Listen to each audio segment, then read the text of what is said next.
What's going on, everybody? This is Raw Dog Sports. I'm Mike. That's Evo. Fire that fucking pigskin. Let's go, boys. We are down here in Mobile, Alabama.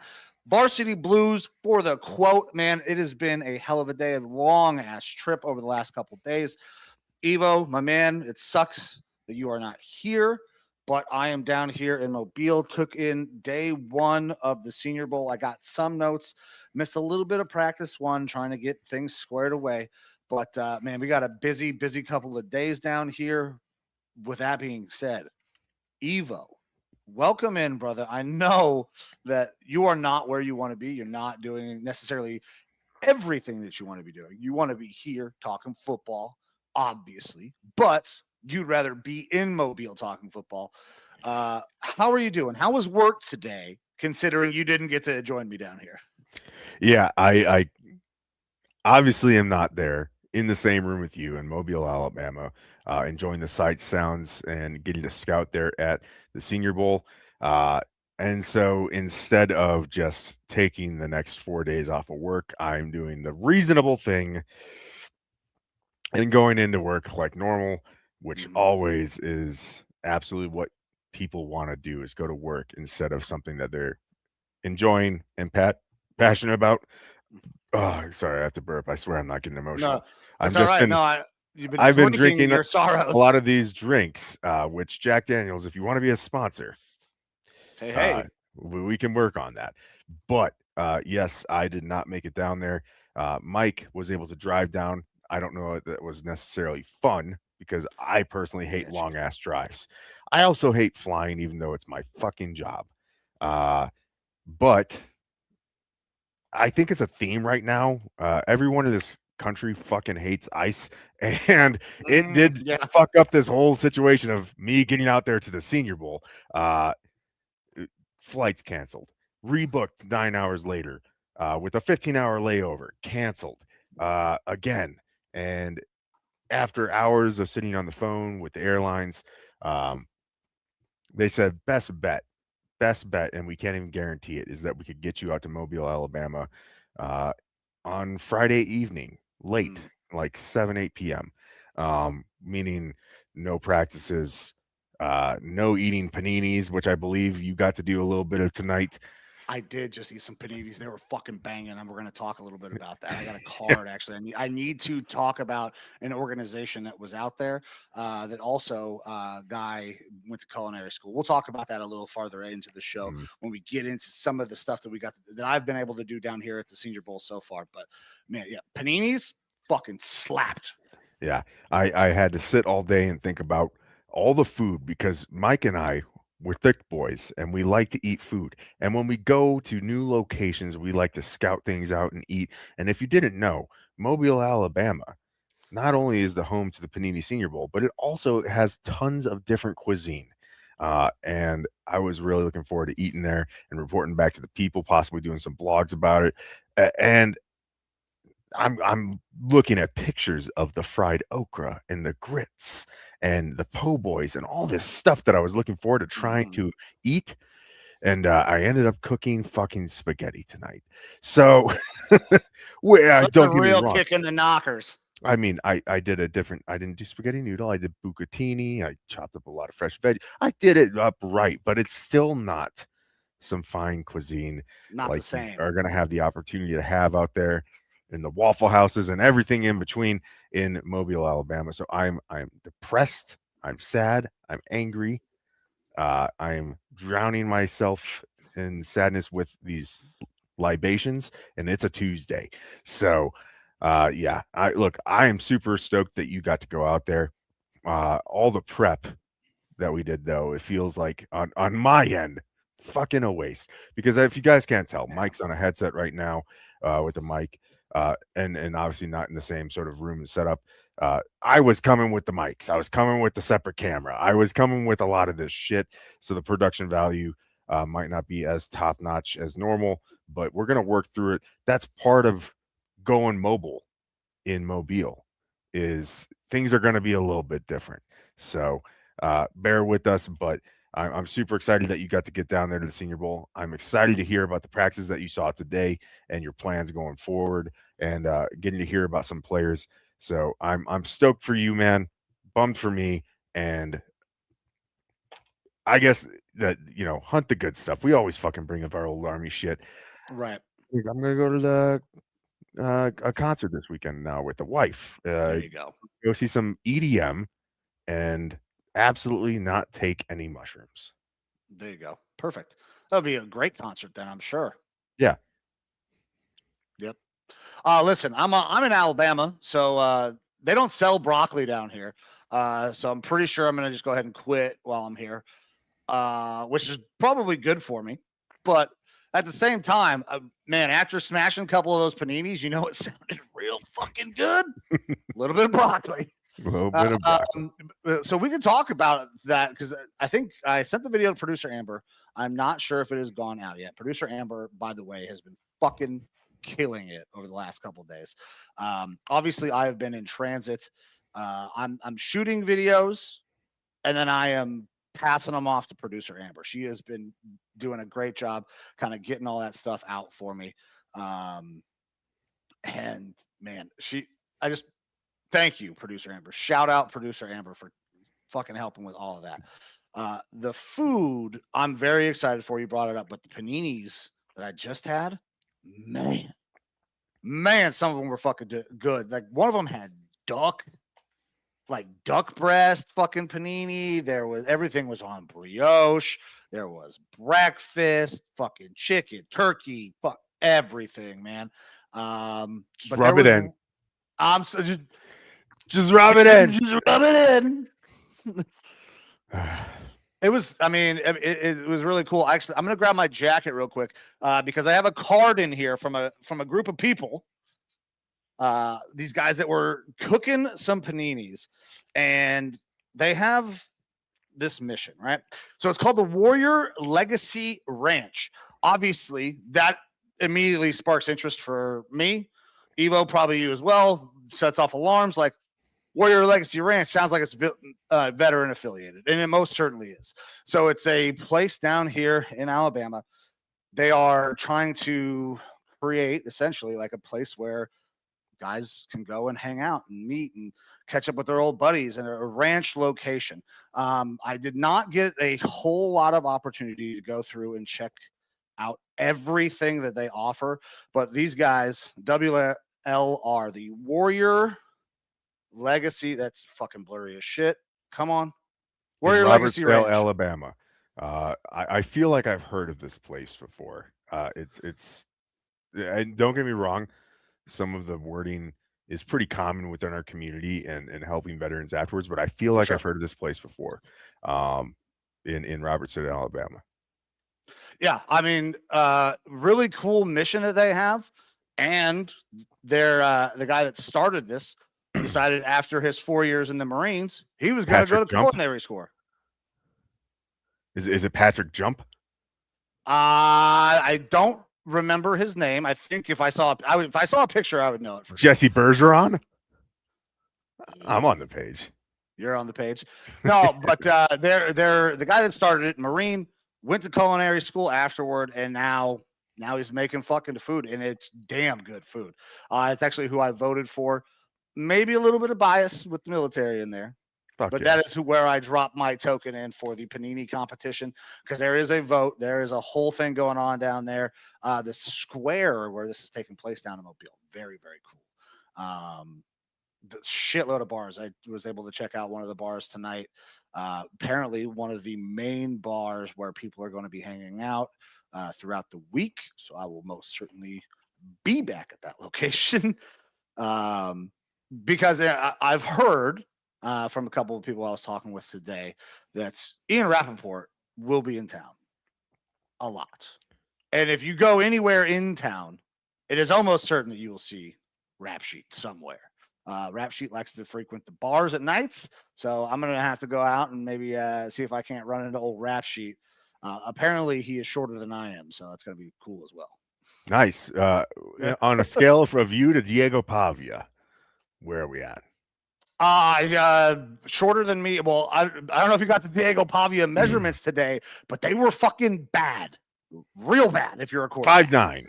5'9", dude, and 189 pounds, or was it 186? 189. He had previous, or 98, maybe. I'm not too worried about the weight. He was fucking light too. He's light in the pants, and he's wicked short for a quarterback. And he was listed in college at 6'205", I believe. So yeah, he was. He's not even close. Now there are some dudes out there that were fucking enormous. Yeah, like Tyler Let's Green. Be real though, Mike. Oh, go ahead. You and I both have probably, given ourselves a couple extra inches. So can you blame the guy? Well, listen, I typically am very open about my height. I steal inches in other places, but my height I'm pretty honest about. Wow. It's yeah, I get that. Yeah. Hope Nation, that was just referencing my dick, but currently we're talking about the Senior Bowl. I'm down here in Alabama, Mobile. Thanks for hopping in. But yeah, that last comment was definitely a dick joke. Yeah. and Hope Nation, let us know your size in the comments. There you go. Feel free to add a couple inches. Diego Pavia it up. There we go. There we go. We're going to make it a thing. Hell yeah. Hey, go Pats. Good. Best of luck. Best of luck to you, my man. I'm fucking tired of watching the Patriots, but you know what? This is a whole new set of Patriots. It's not the same old Patriots where you got to deal with the dynasty. You got a young quarterback, new head coach, not a young head coach, new head coach. Like everything is kind of different. So I'm not going to hold it against you. But with that, we can actually kind of start diving into some of the things that have gone on throughout the week.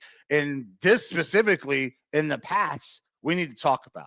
Bill Belichick is 100% in my mind a first ballot Hall of Famer.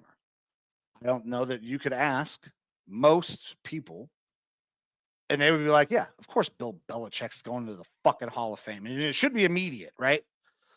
But for some reason, and there are rumors aplenty swirling around, that he ain't getting in first ballot. And apparently, Bill Polian had a big thing to do with that, basically saying, I mean, yeah, he won, but they cheated a couple times, so we should just hold them out.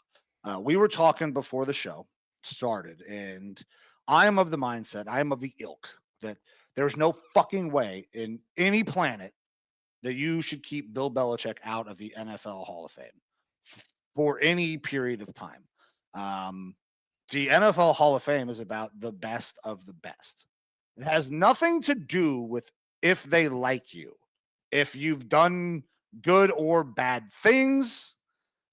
That's the kind of dumb shit that the Major League Baseball Hall of Fame does. They keep people out for steroids. They keep people out because they fucking don't like them. Kurt Schilling, like for saying conservative viewpoints. There's a ton of different things that will keep you out of the Major League Baseball Hall of Fame, but that's not something that we've ever really kind of fucking seen in the NFL. But now with arguably, and I'm not even sure it's necessarily arguable, the greatest NFL coach of all fucking time doesn't make the Hall of Fame. It's beyond belief to me, but I want to get your take on this, Evo. Hop in here, brother.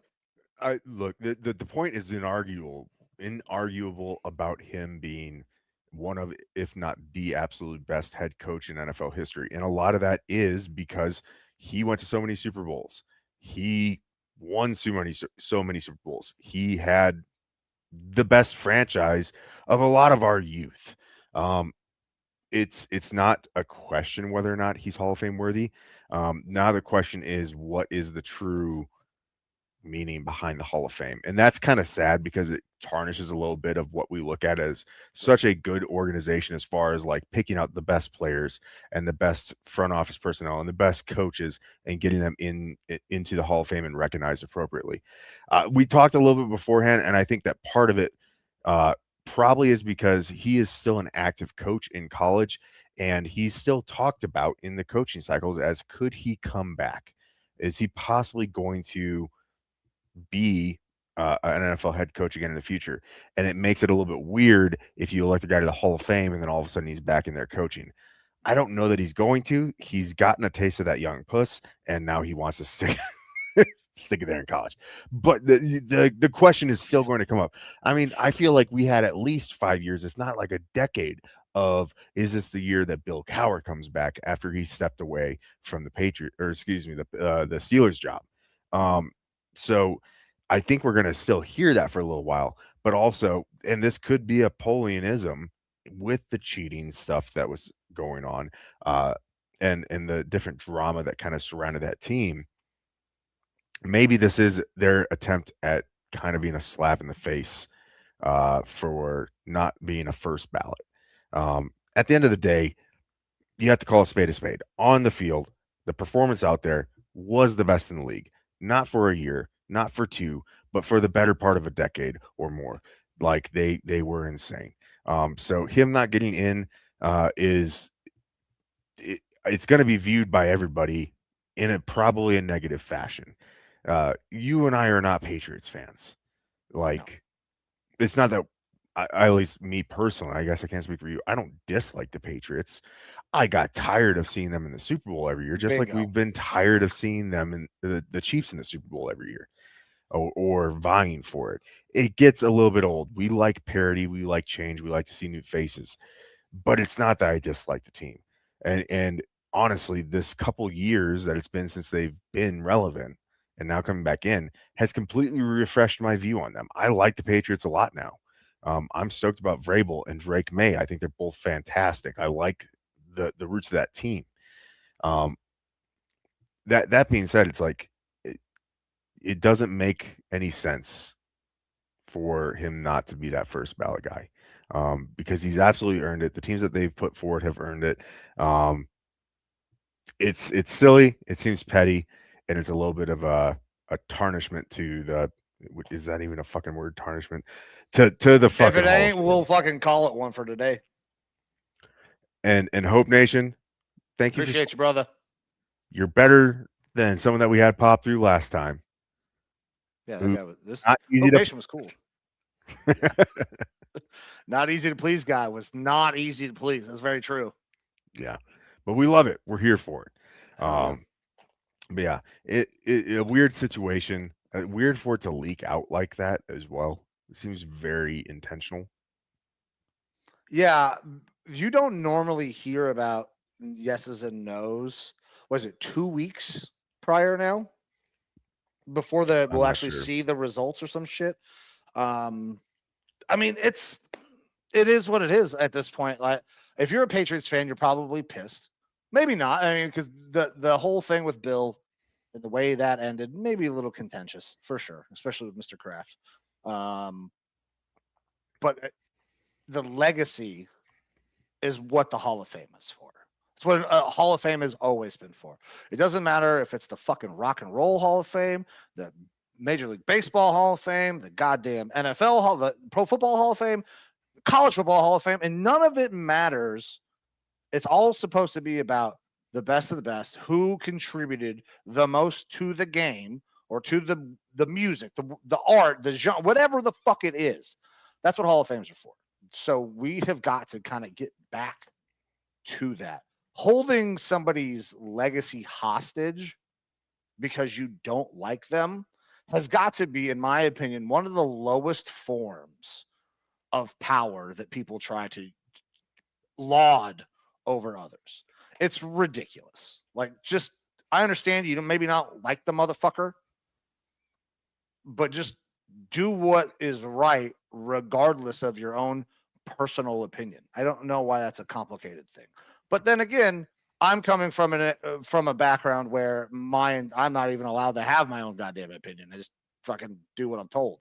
So I don't know. That's just how I feel about it, man. I think it's bullshit. And I'm not even a Bill Belichick fan, really, especially with the way the shit's gone. Listen, commended for nailing that young puss like you talked about. But coaching job at North Carolina was not great this year. Hey, Bill joined the club after me. Well, I'm just saying. Me and Leo. You know what? Fuck. I have to. My wife is a little bit younger than me. Let me be very clear, but she's not underage. I need to put that out there right now so that way this doesn't get misconstrued. Sometime in the near future, when we're very fucking popular, I'm probably gonna get labeled as a fucking pedo or something like that. That's fucked. Yeah. Wow, Yeah. the show's over. God damn it. But for what it's worth, Honestly, you know what I should have done for the quote then? You know what I love about these high school girls? oh boy. Save this for next time. I'll save it. Now, I know Hope Nation already bounced out, but he said, I know Mike Katz. And I didn't know who Mike Katz is, so I had to look it up here real quick. Mike Katz, former professional bodybuilder and New York Jets player. He's 81 years old. And, I don't know that I can say a handsome man, but he's a guy. He's a man. Mike He's a Katz. dude. Yeah. So I have a question. Hope Nation, if you ever jump back in, how old are you? Because Mike Katz is 81. If we are hitting a different demographic, let us know. Hell yeah, that'd be really cool. Honestly, I was actually just talking with Lacey last night. The Coopers, thank you guys very much for letting me stay. They were talking about demographics of her viewers that she gets, mostly female. Makes a lot of sense. And I was talking about our demographic. I was like, I think we're like 98% male between the ages of 25 and 55. We don't really hit outside of that a lot. So if you are one of those members who's hitting outside of that, thank you very much for being here. Yeah, absolutely. Look, we obviously are going to be our genuine selves. Where authenticity is part of our brand, and we're not going to try to pander necessarily towards one segment or another. But it would be really interesting to know who is watching our content, enjoying our content, things like that, because we don't want to be uninclusive. It's just not that we're going to be ourselves, and if you like what we talk about, that's fucking awesome. Yeah. For sure. Now, look, we just got done talking about the Patriots here, but the Patriots did have a game over this last weekend, the AFC Championship game. Are you ready to get into this AFC Championship game before we start getting into then the NFC Championship game and everything that's going down there in Mobile? Hell yeah, brother. If you would not mind, if you'll start prefacing this game, I'm going to go get some water. I haven't had really any water all goddamn day, so I'm dying of thirst. I'll be right back. Yeah, absolutely. Look, I just assume that there's got to be some water in gin and tonics, but we'll see how the water is down there in Southern Alabama. Now, Patriots go out to Denver versus the Broncos, AFC Championship game. Mike and I already talked about our thoughts of what was going to go down in this game, but this was, I don't know. It was fun for me because I fucking love a snow game. And if you were to watch the first half of this game, you'd say, yeah, it was probably frigid. It was probably cold, a little windy out there in Denver. But from the second quarter until the beginning of the fourth quarter, it looked like completely different games. There were blizzard conditions, high winds, snow falling. It was difficult to see where the ball was in the broadcast. They're showing field views where going certain directions, the snow's going into your eyes versus not, and how that's going to play into things. And look, whichever team went into halftime with the score higher was probably going to win. And they went into halftime tied. So it made it very interesting. And if you're into sloppier, crazy matchups where certain parts of the game are just absolutely neutered. And that's really what happened. The Patriots were able to come out after halftime when the score was tied 7-7, and they were able to get a field goal. And that was enough to do it for the game. Because as soon as that snow started coming down crazy, no offense could do anything. Field goals were not happening. It was a sloppy mess. And at the end of the game, Drake May was able to go get a run, get a first down, ice the thing, and send the New England Patriots to the Super Bowl again. So it was a wild one, especially there at the end.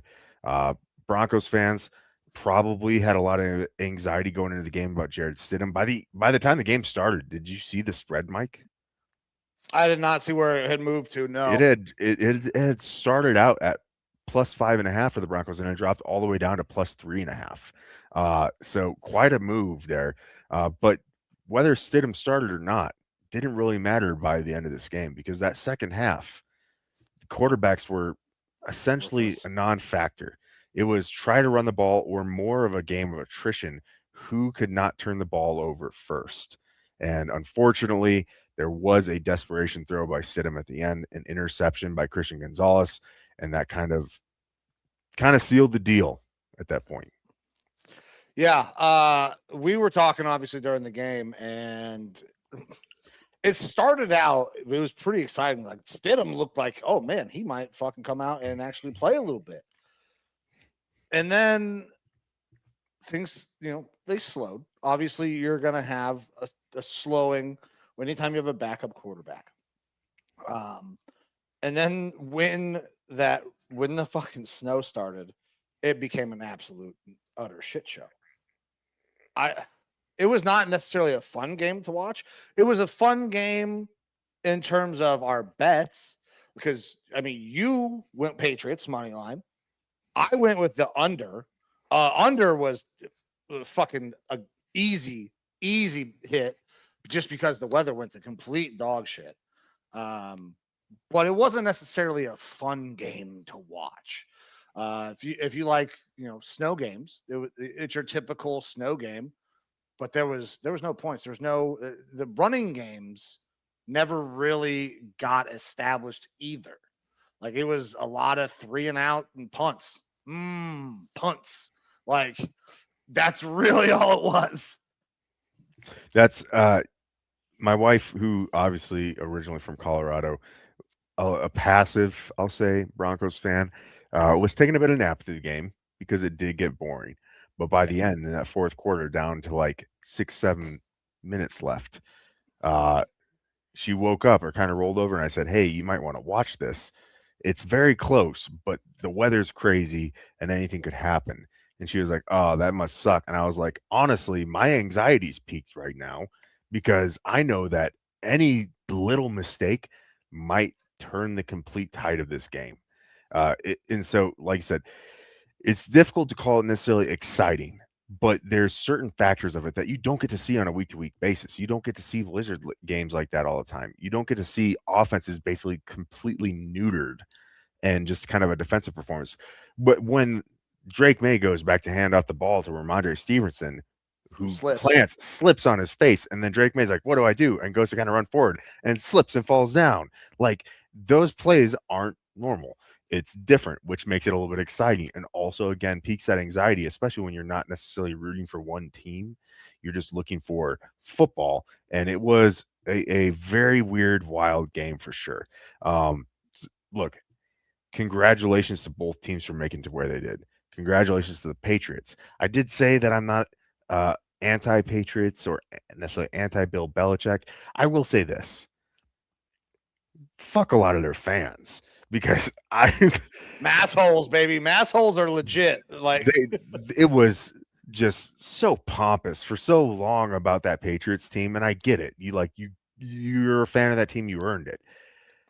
But to go away for 5 years and you basically just radio silence, and all of a sudden they're coming out of the fucking woodwork like this. Someone just woke the termites up. We're back, baby. Like, hey, chill the fuck out. They're like fucking locusts, bro. They just come out every 7 years. It's like they didn't miss a fucking beat. Like they didn't miss a beat. Like you did have like 5 years where you were ass. Just remember that. Yeah. But congrats to the Patriots for making it. Exciting to see what they do. Look, obviously, based on the next thing we're going to talk about, the Patriots are going into this game as an underdog.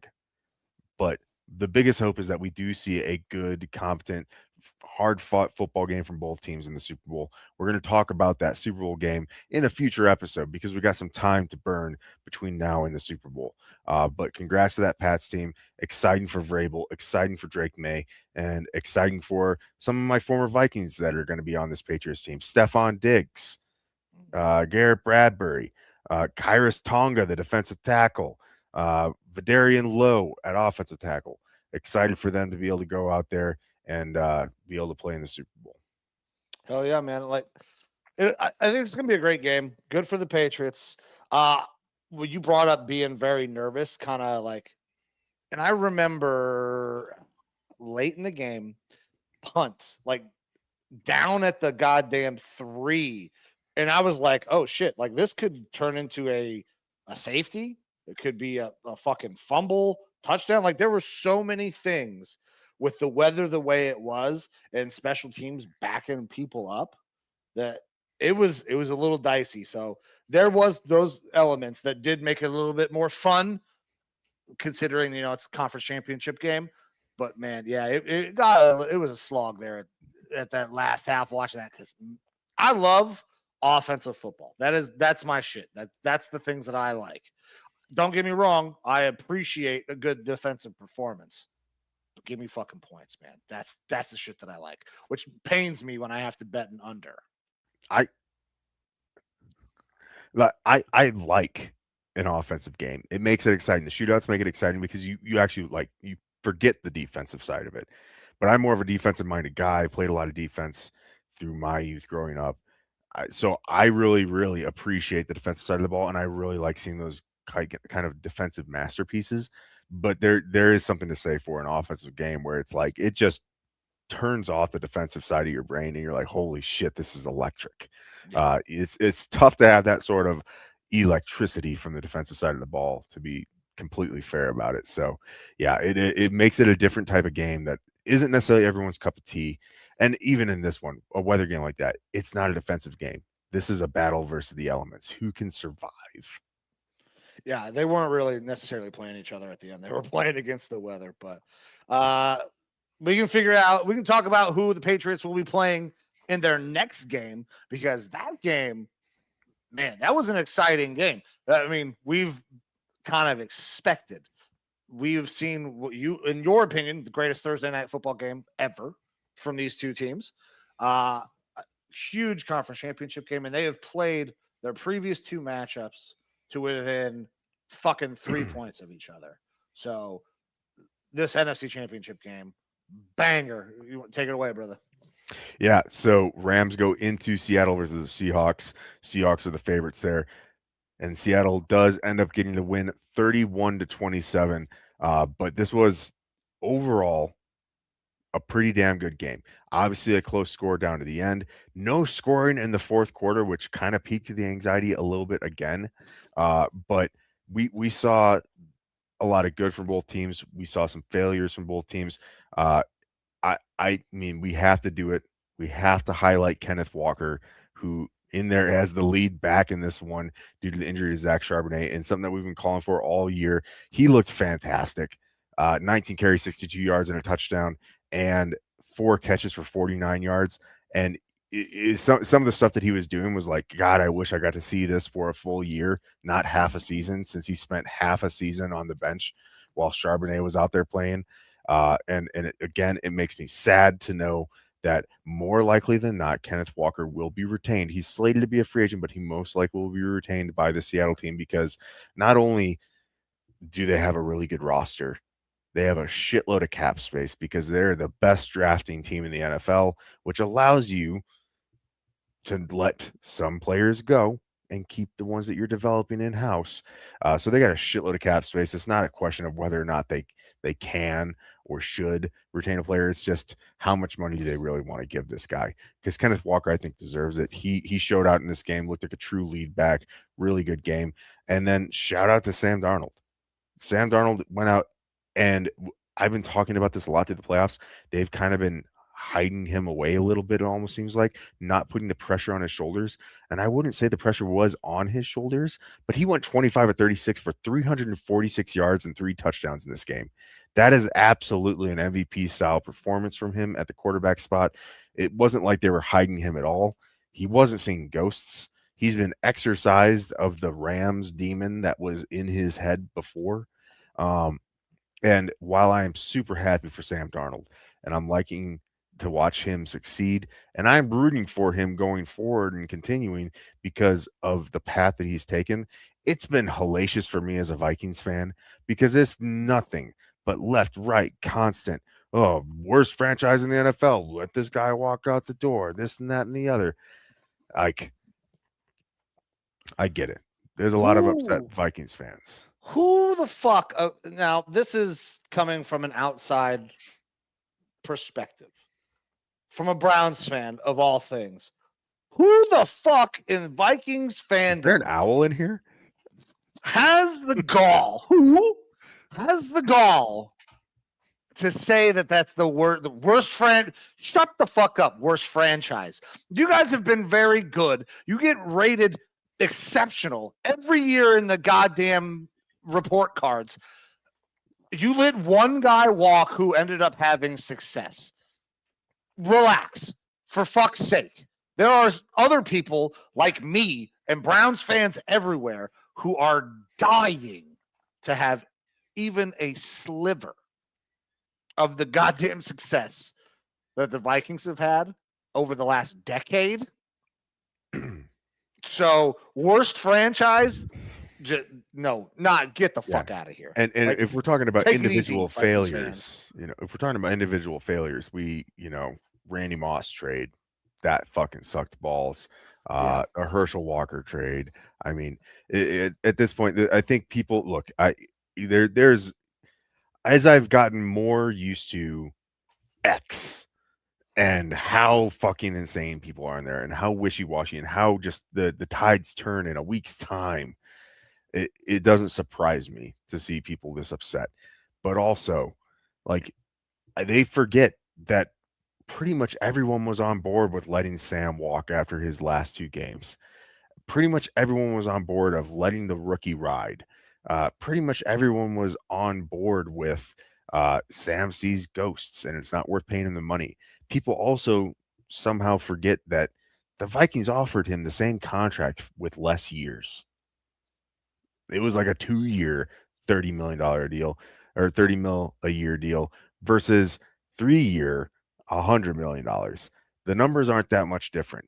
And Sam chose to leave. Now, admittedly, the Vikings could have franchise tagged him and rode this out another year, but like not at the fucking almost $60 million cap hit. You're doing a revisionist history here if that's what you're thinking. I would believe that probably closer to 80% maybe of the fan base or more at the time was okay with moving on from Sam, riding with JJ McCarthy because of all the positives that we had heard. And also maybe take a fucking step back and say Sam Darnold has been through, I think, 5 franchises, 7 years in the NFL, was labeled a bust, finally had some success last year, and now is looking extremely good and taking his team to the Super Bowl.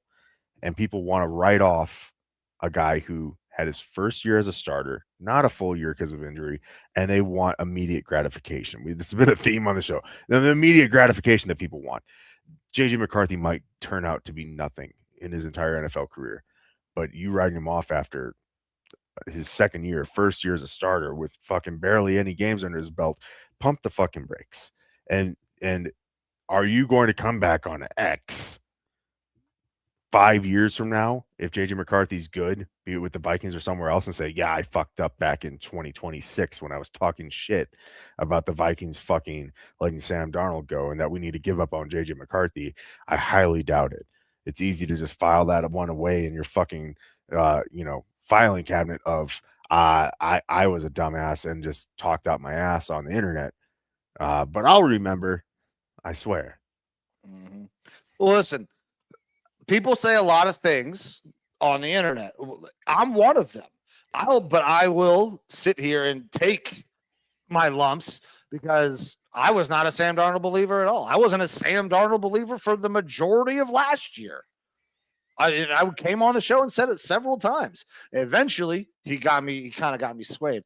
And then this year, he has kind of proven that, okay, Sam can play some fucking football. It took him a while. Yeah. But you know what? We've heard this quote several times. Teams fail young quarterbacks quicker than their quarterbacks fail them typically. So does it make sense that Sam got there? Yeah, I guess. I mean, I thought that it wasn't going to work out. I thought he did see ghosts, but with some good coaching, some fucking time, and honestly, I think it's just the confidence of knowing that no matter what happens, you're gonna be the guy. Like KOC gave him that last year. Like he knew that was fucking happening. So that I think really helps a lot. And then you can go ahead and parlay that. Yeah. What? Okay. Well, the drama queen thing is interesting. I don't know why we're calling Justin Jefferson a drama queen. I was gonna say, who's the drama queen? That's Justin Jefferson has been the one that's been like positive and supportive. He is. Listen, I understand diva receivers. That is a very common thing, but man, Jettas is probably one of the more down to earth receivers. When I listened to him during that fucking game on the sideline, the broadcast where he wasn't playing, I was like, okay, so he's not a normal receiver. That dude is fully invested in everything the team is doing. Yeah. I was gonna say, like, he's been kind of the exact opposite. People keep on looking like, when is Justin Jefferson gonna freak out? And he's been like steady Eddie, like the most team player supportive of his guys as possible, which is like, even to me, it's surprising just because receivers are usually drama queens. Maybe you're making a reference to Jordan Addison, but Jordan Addison didn't get paid, and Jordan Addison hasn't been a drama queen. He's just Jordan Addison will get paid. Will get paid, but not by the Vikings, I don't think. Yeah. And Josh, Joe Brady going to the Bills. We have not talked about the new coaching hires yet. We're about to get on that before Mike gets into what he saw, sights and sounds at the Senior Bowl. But we're just finishing up right now with talking about more specifically Sam Darnold currently, but this Rams and Seahawks game, which is probably a good pivot. We need to get back on this game. Mike, What were your thoughts on this game? Obviously, it was a great one, and Seahawks come out on top. Yeah, listen, it was a really, really good game. Kenneth Walker, as soon as he went in the end zone, you texted me before I was able to get my text out. You just said, yep. You saw that I was texting. I saw the dots, and I was going to do the same thing. I said, Yeah, it happened immediately, man. So that was one of the bigger aspects. But here's the thing: the Seahawks defense is so young and athletic, and they are well fucking coached. This defense is phenomenal. You brought it up. They're one of the best drafting teams. Well, they have found a way to completely rebuild and reshape that defense.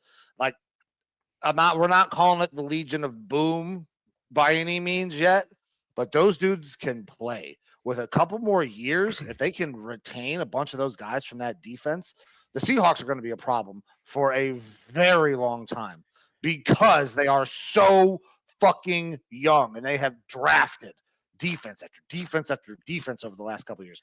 I'd love to see them maybe attack the offensive line, and I'm sure their fans would as well, but that defense is insane.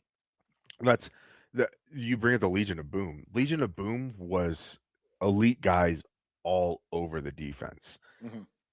This defense is really good players. I wouldn't say elite, but they're schematically and it seems like mentally just different. Like, it's the sort of stuff that I like to bring up all the time with Flores. He can operate with guys who are maybe less than at that high tier level and scheme them and coordinate them into being super fucking fantastic.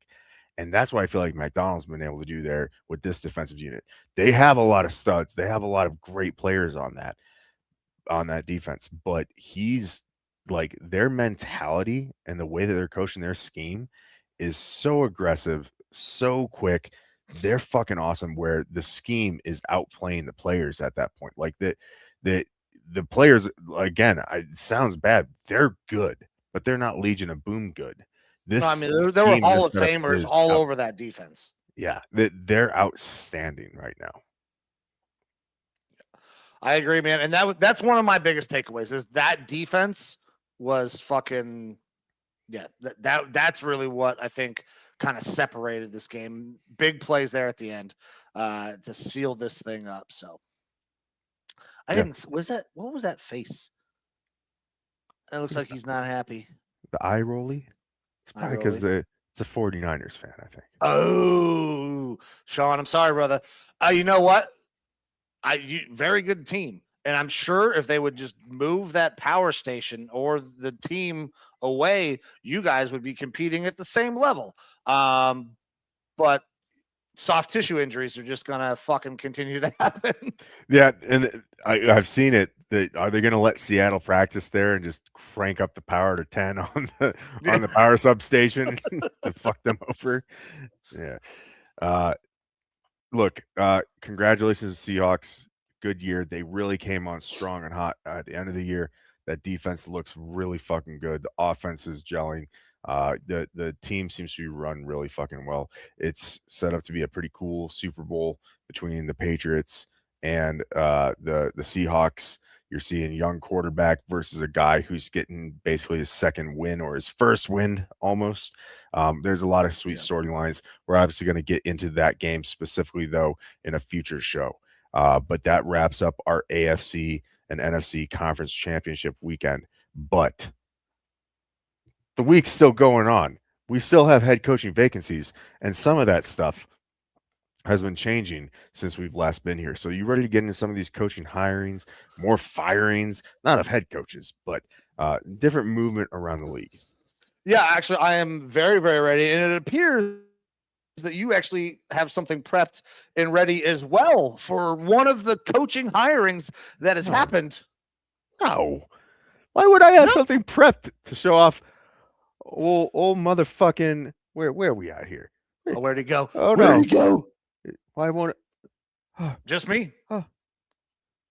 I am not the new head coach of the Steelers. Moonface Mike? Oh my God. Yes, let's fucking go, dude. I am so pumped about this hiring. Thank you, Pittsburgh. Thank you. Thank you. Thank you. Because here's the thing, they're going to have to break all tradition to make this fucking thing right. They don't fire people. Mike is going to probably get a 8-9 record over the next couple of years. They'll be very, very middling. He's going to continue to look like this in press conferences, post, pre, doesn't matter. And they're not going to be very fucking good. I cannot wait to see. I haven't seen it yet or heard anything yet. Aaron Rodgers' reaction to Mike McCarthy being named the fucking head coach of the Steelers. This is fantastic. I am obviously very upset with the way the coaching hiring process has gone in Cleveland. We can fucking talk about that in a second. But this, great. Thank you, Steelers. Mike McCarthy, great hire. Steelers fans, you can rest assured knowing that things aren't going to change too dramatically there in Pittsburgh. If you're used to getting by winning seasons and first round exits, that is like right up Mike McCarthy's alley. So it's going to work out in that respect for you. It is interesting in the fact that what you brought up is that the Steelers organization doesn't like to fire coaches. But you're going to probably walk yourself in the same sort of situation that you've been in where credit to Mike McCarthy, he puts together winning teams. And I think you guys are going to continue in Pittsburgh to have teams that come out of the year with a winning record. But you also see teams that don't succeed in the playoffs. And that's one of the reasons why he constantly is let go from jobs. He also is bad at clock management. There's a bunch of different things where it feels like it's a purgatory move for them to hire this guy. And also it strays a little bit from what they've done in the past, which is usually they go after hot young coordinators and they stick with them for a long time. Are we going to finally see them break from that? Because they bring in McCarthy, who is an older veteran head coach, and now are they going to give him more of a shorter leash? Could this be the first time in this Steelers franchise since the 60s that we see them not ride with a guy for a long time? Sean Clapper here saying that he thinks Mike's going to shock the world in Pittsburgh and 49ers golden Super Bowl 61 at SoFi. Sean, I appreciate you being here. I really do. And I do not want you to lose sight of that. I think that is absolutely asinine. There's no fucking way that I think that Mike McCarthy is going to do a great job. I disagree with you here, but thank you very much for tuning in. And I love the interactions as well, man. But Yeah. I don't see how Mike McCarthy, the guy who has perpetually been middling, had Aaron Rodgers at quarterback in his prime, could only get one Super Bowl, goes down to Dallas with a pretty loaded fucking roster. And Dak Prescott, offensive roster, and Dak Prescott Prescott already there. Doesn't get any playoff success. And now you're going to go to Pittsburgh that has fucking no offensive talent, and he's going to make it work. I don't understand how. They're going to have to figure out how to draft an entire fucking offense to make their offense work. I don't know how this. Actually, I don't care, if I'm being completely honest. I hope their offense sucks dick as a Browns fan. But yeah, I don't think Mike's gonna have a ton of success. Especially not early. That's the thing, is McCarthy's gone into situations where he's had a baked-in, built-in franchise quarterback. He had Brett Favre, and then Aaron Rodgers sat and developed for a long time, and they were able to transition to him. He went down to Dallas. They had Dak Prescott already kind of figured out. This is, as far as I know, and I understand McCarthy apparently in his resume was talking about how he developed Joe Montana. Bullshit. But this is the true test as a head coach, where he's going in without an established quarterback or a succession plan in place. You have Will Howard. Maybe Will Howard Rudolph, turns into baby. something. Is he even on a long-term contract there? I don't know. I think he's had a 2-year deal last year when they re-brought him back, but I'd have to double check. And now McCarthy has also said that, when asked in this presser today about would you like to have Aaron Rodgers back on this team, and he was like, why wouldn't you? And I get that sentiment because they know each other. Not that they had the best relationship for their entire time together, but you're talking about Aaron Rodgers, who can't throw the ball very far, a lack of offensive weapons, a bit of a sieve offensive line, and your defense, which is the better part of your team, is aging. They're not in the best cap situation. You're looking at like a pretty fucking difficult spot. No outlets at quarterback this coming year. Like, Aaron Rodgers probably is your best bet, because I know a lot of Steelers fans are thinking like, maybe we can go out there and get a Malik Willis when he hits the market.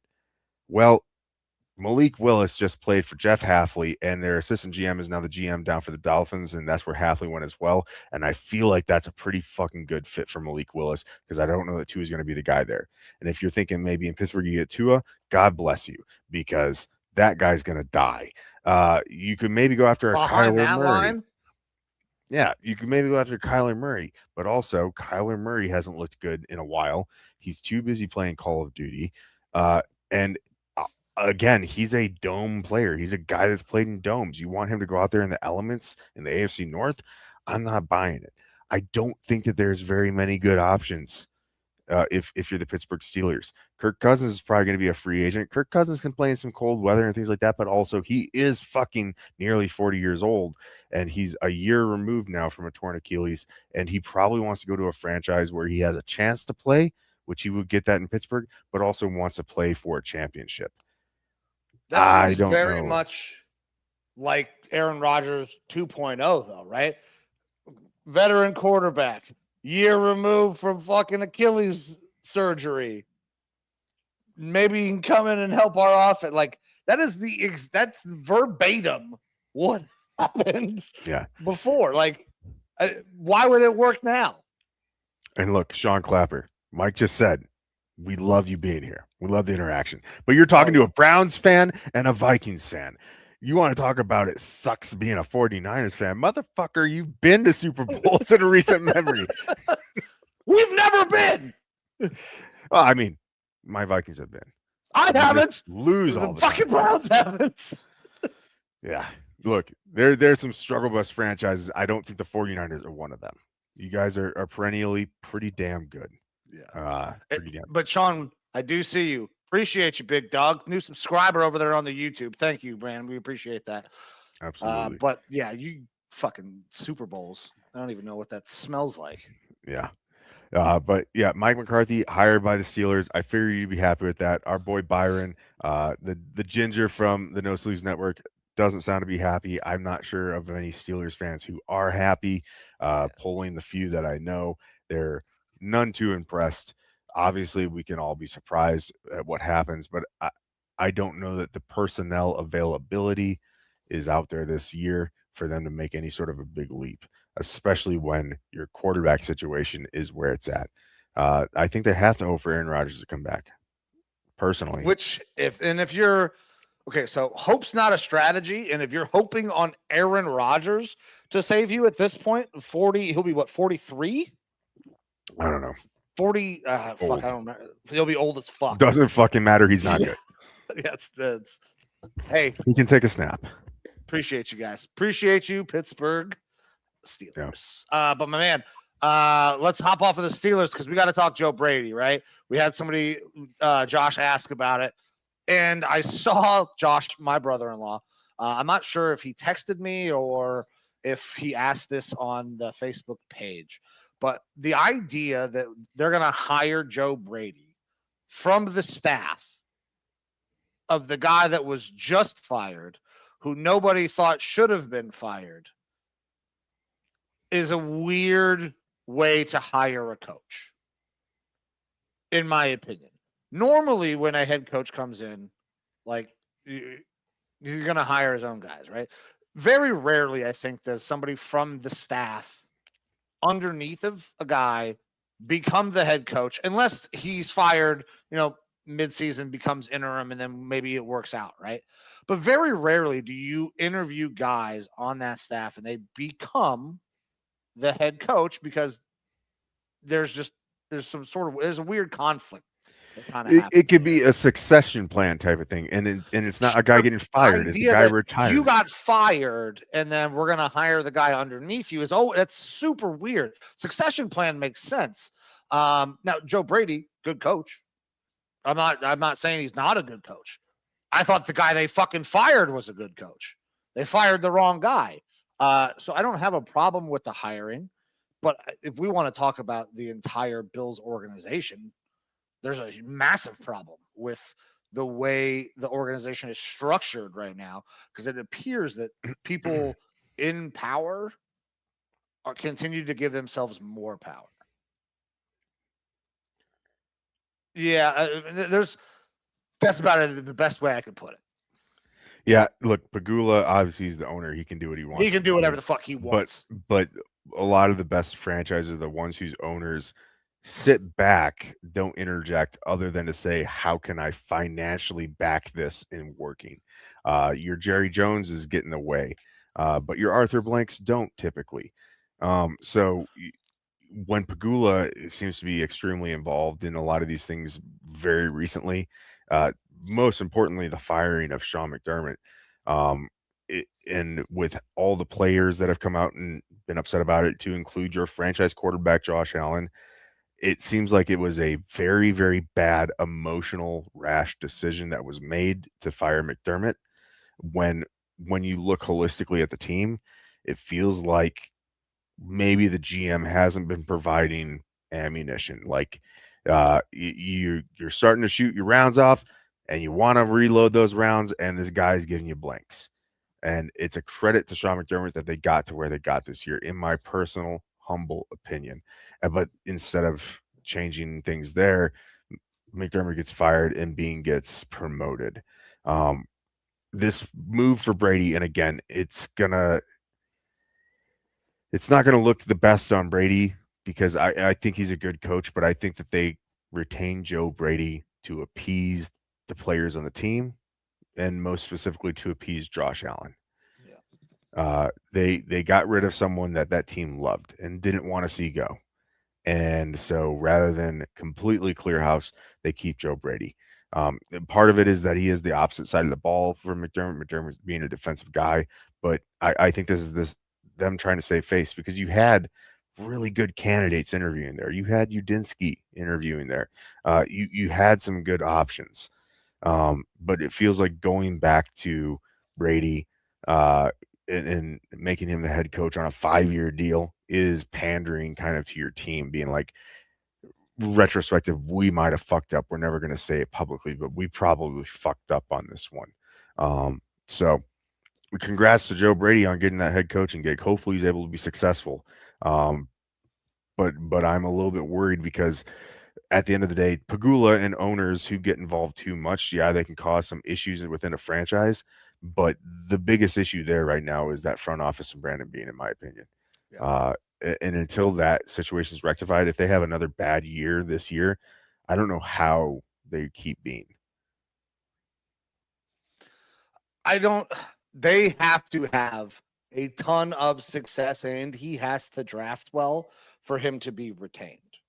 And honestly, with that, if Beane goes, you'd have to think that Brady is going to possibly be fired as well, right? And he has to also know that, because if what you're saying is even remotely accurate, right? That this feels like they did it to kind of help appease and to soften what they had, the decision they had made before. Well, if there's nobody around and the people who made that decision are being fired, the guy who the decision's also going to get fired. It would make no sense to keep Joe Brady unless Pagula, honestly, I will take that back, because you have no idea what the fuck Pagula is going to do based on the week that he's had. He could say anything. And I don't know if anybody would be shocked at this point. It's been so chaotic. Oh. But did we pop this up here from Josh, the Clint Kubiak thing a couple weeks? Yeah. And look, it was a rash emotional decision for them to fire McDermott in the first place. And as of right now, you're talking about, we have the Cardinals and the Raiders and the Browns are the three teams that are still looking for a head coach. If the Bills had stuck in there, Bills are the best job. The Bills are the best job, so they kind of have their choice. And you already had guys like Udinski, who is a good option, say, I'm not looking at that Browns job. I don't believe Kubiak was interviewing for your Browns job. Kubiak was looking at the Raiders job, but you also have Shula out there who seems to be a solid option. Like, there was guys out there that would have worked out and been pretty good. And I think it's sometimes teams are quick to rush to try to fix a situation, and that it does feel like that's what happened here. They could have waited the 2 weeks. They could have basically gotten a framework deal done, and then you just don't announce it, because they don't necessarily have to wait the full 2 weeks. They just can't make it official or do interviews and stuff like that during certain time frames with these Super Bowl teams. But it feels like rash decision after rash decision. And again, if you were going to move on from McDermott, it's time to clean house and bring in a whole new staff. Bringing back Brady just feels like shit. How do we take this back a little bit? Yeah. They said, "Oops, my bad." Now, I will say this: a good move by the Bills is that Jim Leonard, the defensive passing game coordinator or whatever for the Broncos, he's been brought in as their DC. He was the former defensive coordinator for the Wisconsin Badgers. I think he's fucking awesome. I think that he should have been getting looked at as a DC earlier, and I think that within a year or two, he could be a potential head coach candidate. Jim Leonard's awesome. I've been following him for about 4 years or so now, so that's a good hire by them. Obviously, McDermott was the main dude running that defense, so bringing in a good, strong, defensive-minded coach in Jim Leonard is a good move by them. And that Bills secondary was one of the best aspects of that defense. Yeah, if things don't go good there and they do a full house cleaning, Jim Leonard will be back on that market. Yeah, there'll be a couple teams that are excited about that. But all right, man, let's make the transition to my team, and we'll talk about the coaching search real quick. We don't have one yet. We don't have a fucking coach, and nobody here honestly wants to be our coach. Talking with a couple people today. It's honestly, people are laughing at the Cleveland Browns. And this is not just me as a fan. This came from people that had media passes on their chest today. Not going to name specific names because I'm not getting anybody in trouble. It's a complete fucking joke. Guys were asked, what would your response be if you were asked to take a personality test and write a fucking paper? And the responses have generally been that I have heard I would either laugh in their face, say some very vulgar things like "go fuck yourself." So this whole process by the Browns is completely shit the bed. Udinski pulls out of the running. There's just so many things that have gone wrong with this Browns coaching search that I don't even know where to begin. We'll probably end up hiring Jim Schwartz, who I love as a DC, but it feels very similar to kind of the Joe Brady thing. Like he was on the staff. Why are we hiring this guy to be the head? Now, I understand that Schwartz is a good coach. He's been a fucking head coach before, but if you want to make him the head coach, just make him the head coach. Fine, I get that. But we have all these names, Udinski and Shieldhouse, and it's insane to me. There's no way that is real. There's no way that this is real. We're gonna look, but Philly Mike, OG, thanks for hopping in. And if this is the case, appreciate you breaking news. If it's fake, go fuck yourself. Evo, I can't hear you. Not seeing it on ESPN currently. Okay. Sorry about that. No, you're good. So we'll keep on the lookout, but I cannot. Why would they fire Sirianni? Nothing on X either. Fuck you, Philly Mike. You salty son of a bitch. Hey, but thanks for hopping in here, brother. We appreciate a good razz like anybody else. The Browns coaching search is shit. It has been shit. We're going to end up hiring Schwartz by default. We're going to miss out on a lot of guys. Apparently the Shieldhouse interview went for like fucking 12 hours the other day. Or was it yesterday? I've lost. I don't know. That's a good goddamn day it is. I was going to say, I don't know if that's a good thing. They did the full 3-hour interview with Udinski, and he ended up being like, Yeah. Well, I think the best bet right now is Schwartz. Like Shieldhouse, you like for the offensive possibility, but like Schwartz at this point, like maintain one side of your ball that you know is going to work out. I don't know. Oh God, I'm trying to figure out how to get this. Yeah, the camera here. Producer Amber's yelling at me about the camera position. Man.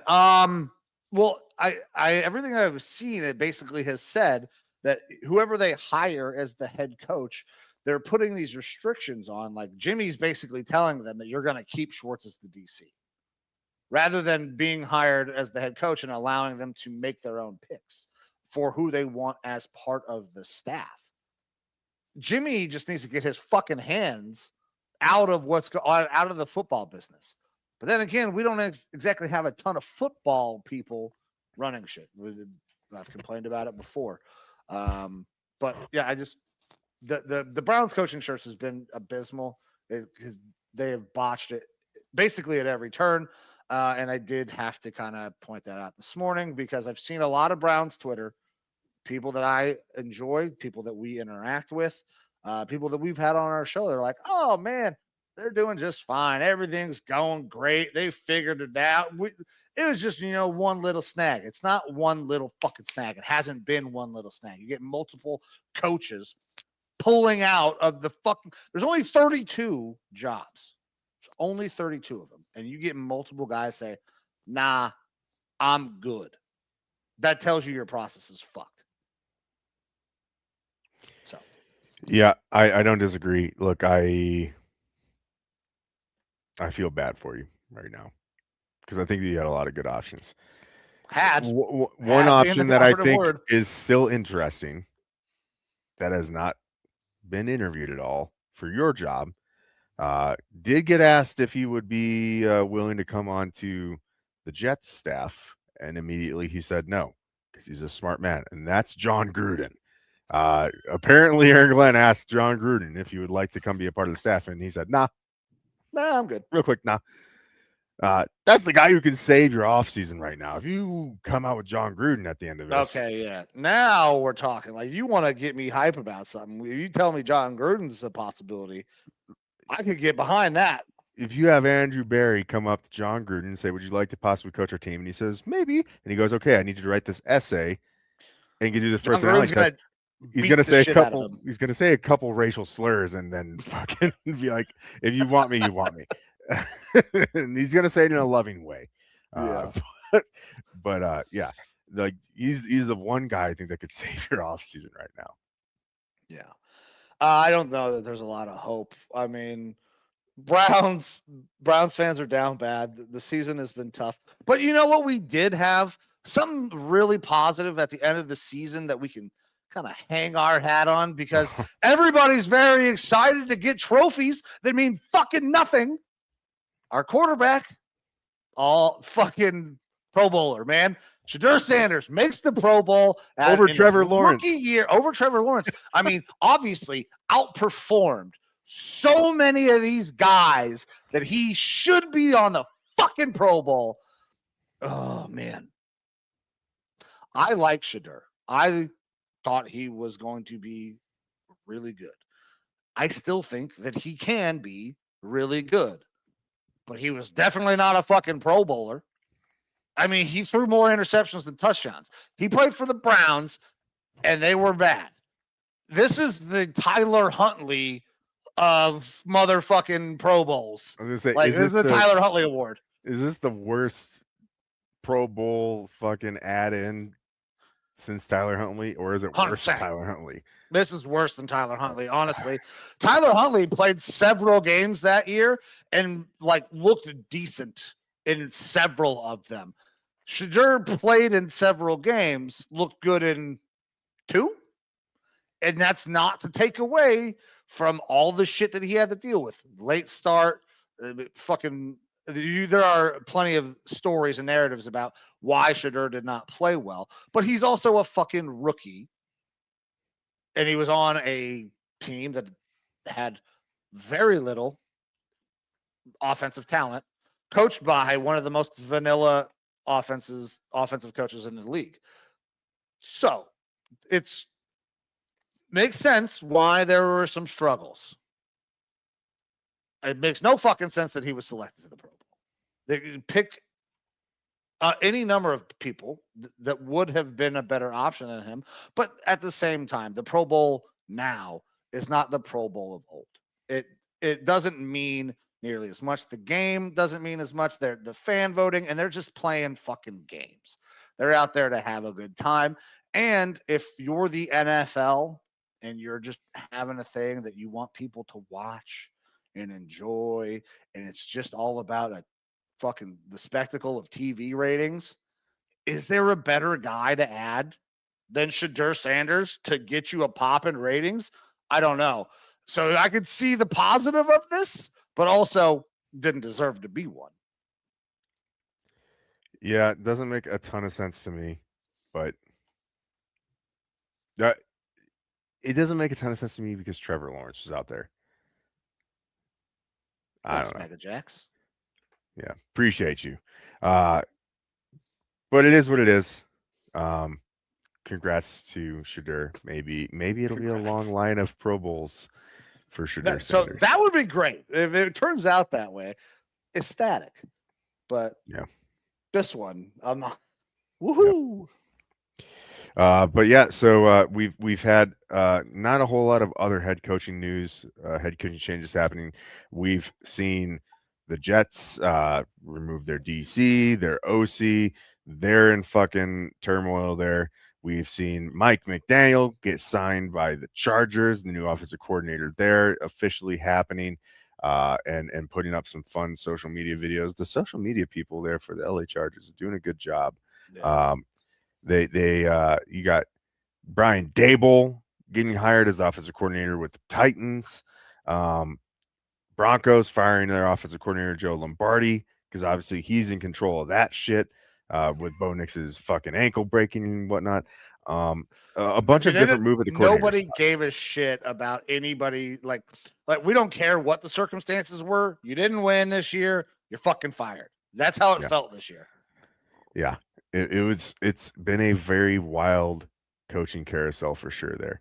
So, but with that, I mean, look, obviously there's other coaching changes and news and things like that, but nothing major. And we're at an hour and 15 minutes. I need to hear about what's going on in Mobile, Alabama, Mike. What did you see today? What were your thoughts? How was the experience? Okay, so the experience is very cool. The stadium is really nice. Like it's very so it's a small college. And because of that, you're very close to the field. There's nowhere bad to sit. You can get down all the way to, basically to the field. They don't stop you from bringing in fucking cameras. Like there were dudes that were setting up podcast setups inside the stadium. So the entire atmosphere, very cool. Everybody's, super friendly. At least everybody that I spoke with was super friendly. The practices, there was a clear difference, in my opinion, between the way practice 1 happened and way practice 2 happened. The first practice, it seemed like it was very, very strict, regimented time. Like the clock, they were always like right on the clock, never missed the clock. They were not early of the clock, and they were never fucking late. As soon as that shit went off, they were on the hop, moving to the next one. Practice 2, there were a couple drills sessions that were going that I noticed that got cut a little early. But in terms of like players, you sent me some guys that I know that you wanted to talk about, but a couple of things that I saw immediately pop off as soon as I got down like to the field. Deshaun Singleton, fucking from Nebraska, is enormous as a goddamn, I guess, a corner safety. He's like a hybrid type player, but man, he is fucking huge compared to all of the wide receivers and dudes that he was matching up against. He is a massive human being for a defensive back. I don't have his measurements here. I think it was 6'3" and some change. 6'3", 210 is what's been reported from him, and he's a safety, defensive back kind of hybrid. Yeah, so he is fucking large. Fights through contact. Another guy that I really liked, and this is somebody that I'm going to have my eye on a lot, right tackle out of Iowa. I know that you wanted to get eyes on him. Dunker. Jennings Dunker. That kid fucking moves. He is very, very athletic for as big as he is. Gets out, blocks really well. And I don't know what he was doing today, but he decided he was going to rock some shorts. That dude's got some fucking thighs. They are as large as I am. And he moves people, man. He did a great job in team. I thought that he was one of the more polished looking guys on the line. In the secondary, I know another guy that you were excited to see, a guy that I was excited to see. I brought it up when I was down there in Columbus. Igbinosun. Tough day, man. I've seen some people say that he had a decent day. I've seen a lot of reports. You'll see this guy was a winner, this guy was a loser, and honestly, sometimes those people are going to be wrong. I'm going to be wrong on things. Everybody's going to be wrong on things. Igbinosun is a guy that I liked. I thought that he could be really good. And when he gets hands on, and we saw that, I saw this today at Senior Bowl. When he gets hands on, man, he's really good in the jam. But as soon as he loses, well, no. No. No. That would be so bad. And it's not because I think Dieon would be a bad coach. The look is really It'd be bad. so fucking fun. Okay. I said Gruden could save your offseason. Yeah. Dieon, I don't know if he saves it, but he makes it a lot of fucking fun. I mean, for a year or two, because if it doesn't work, if they don't win very quickly with hiring Deion because you know who's going to play quarterback, right? Yeah. Like then it has to work. Otherwise, he'll lose any credibility as a coach. I think. Yeah. Like it would be That's on very him. risky for him to do. That's on him. Yeah. Like, oh well, the Browns, I got to clean house again. Not like they've done that before. Right. Like for the franchise, you guys can get through it. Yeah. It'd be a lot of fun. But back to the Senior Bowl. Igbinosun, great in the jam, but just got turned around all over the fucking place, dude. As soon as he lost contact, he was lost. Talking with one of the guys as well.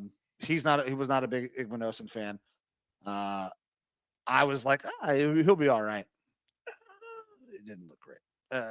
But another corner, McMurray out of Tennessee, really good about staying in phase for the most part, but he had a problem with dropping and sinking his hips because he would anything with it, downfield, he's right there, hip pocket, perfect coverage.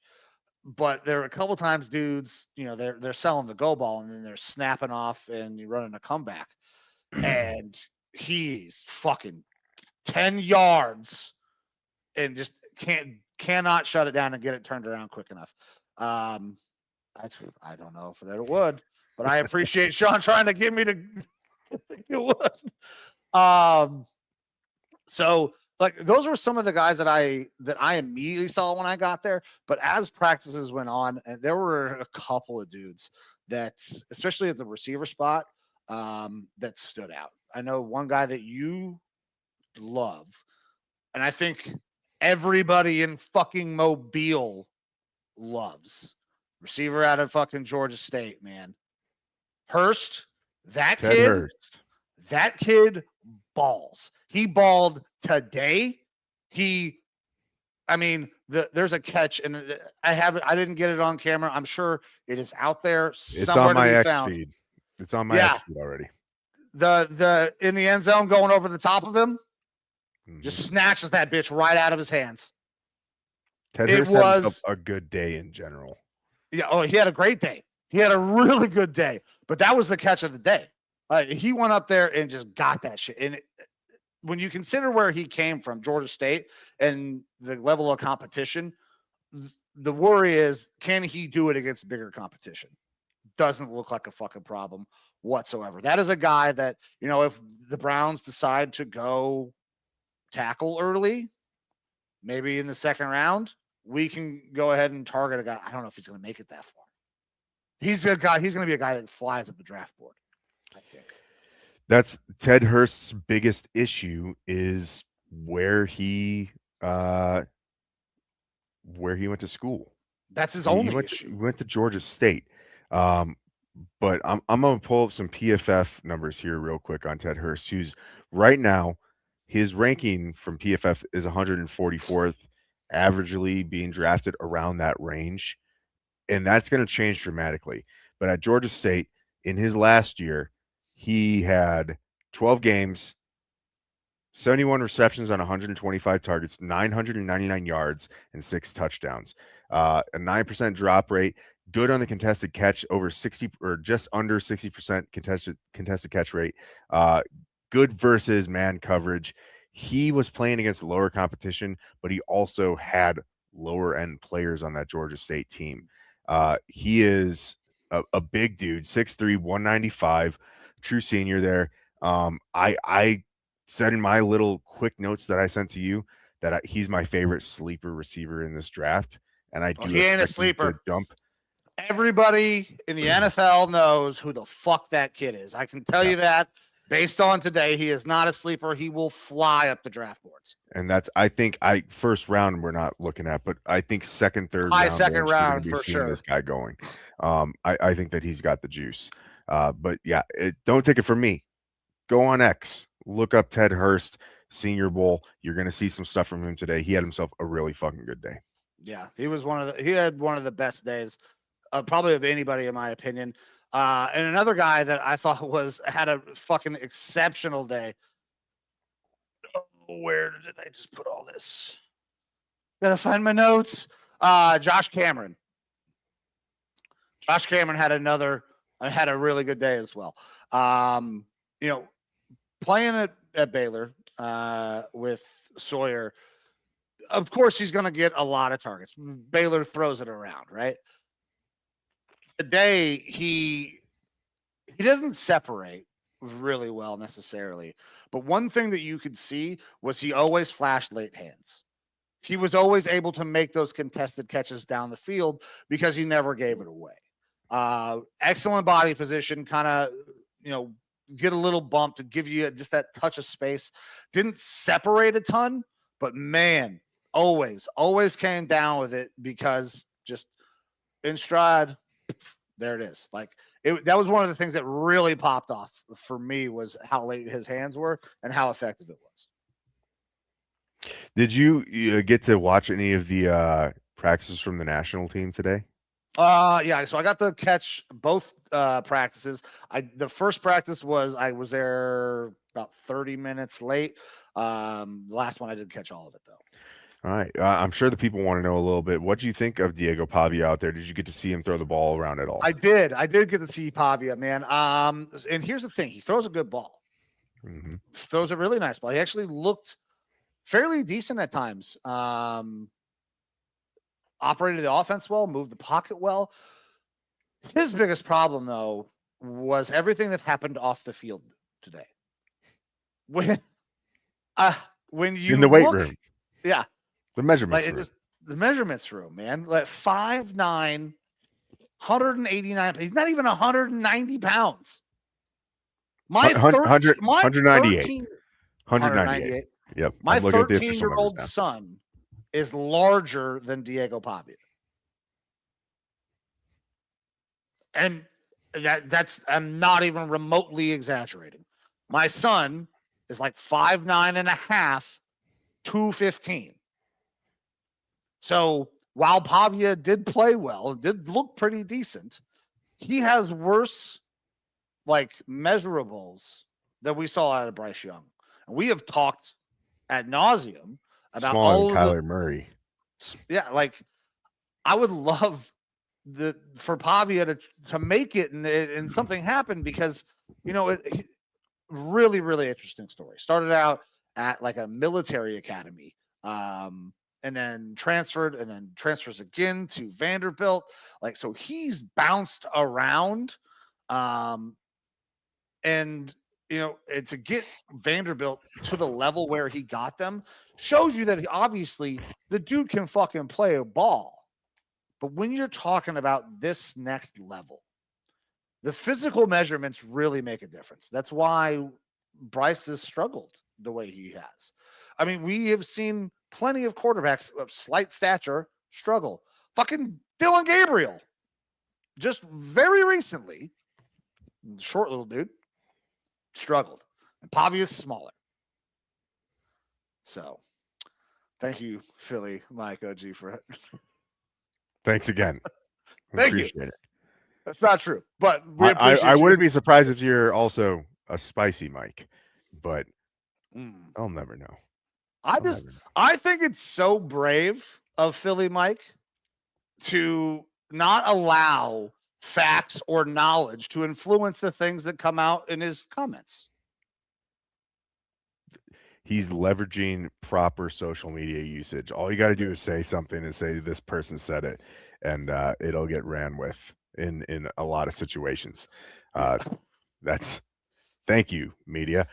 Make sure that you also credit the right person, because if you don't say where the information came from originally, somebody will tweet you or subtweet you to say, I came up with this first. Mm-hmm.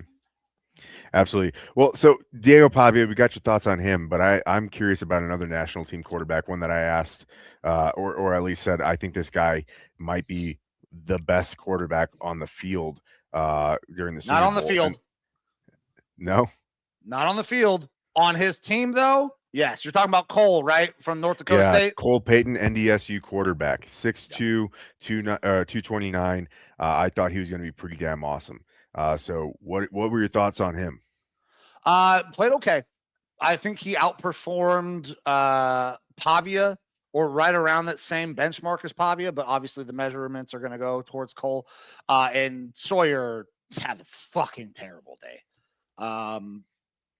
Guys, it was tough to watch the quarterback play from the first practice. Second practice, quarterback play was better. I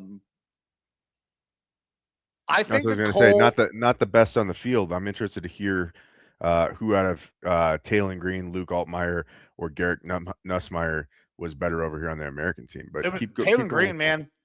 Taylon Green, obviously the measurements, those came out as well.